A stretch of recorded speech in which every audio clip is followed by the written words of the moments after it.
Parents meeting ఉపాధ్యాయులు తల్లిదండ్రులు పాఠశాలల మధ్య బంధాన్ని బలోపేతం చేసేందుకు రాష్ట్ర ప్రభుత్వం మెగా పేరెంట్స్ టీచర్స్ మీటింగ్స్ ని నిర్వహిస్తోందని టీడీపీ నాయకులు మల్లెల ఆల్ఫ్రెడ్ రాజు పేర్కొన్నారు.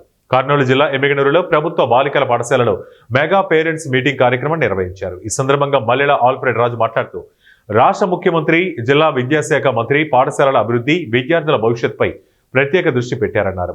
విద్యార్థులకు యూనిఫామ్స్, కిట్స్, పాఠశాలలో మౌలిక వసతుల ఏర్పాటు తదితర అంశాలతో పాటు విద్యార్థులకు నాణ్యమైన విద్య అందించేందుకు ప్రభుత్వం చర్యలు తీసుకుంటుందని తెలిపారు.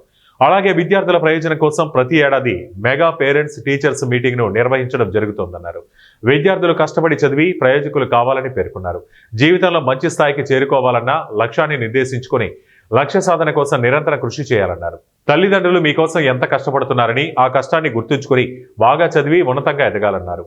ఈ ఆత్మీయ సమావేశం కూడా ఏర్పాటు చేసినటువంటి రాష్ట్ర ప్రభుత్వానికి అయితేనేమి, విద్యాశాఖ మంత్రి లోకేష్ గారికి అయితేనేమి ప్రత్యేకంగా అభినందన తెలియజేస్తున్నాను.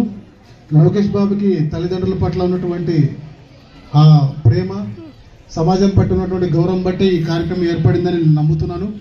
ముఖ్యంగా ఈరోజు విద్యార్థులతో పాటు విద్యార్థుల తల్లిదండ్రులు ఇక్కడ ఉండడం చాలా సంతోషకరమైన విషయం. ఎందుకంటే రాబోయే దినాల్లో ఈ ప్రభుత్వంకు ఉన్నటువంటి బాధ్యత వాళ్ళు నెరవేర్చారు. పిల్లలకి చక్కటి కాలేజీలు, చక్కటి స్కూల్స్ పెట్టి దాంతోపాటు తల్లికి వందనంగా మంచి డబ్బు కూడా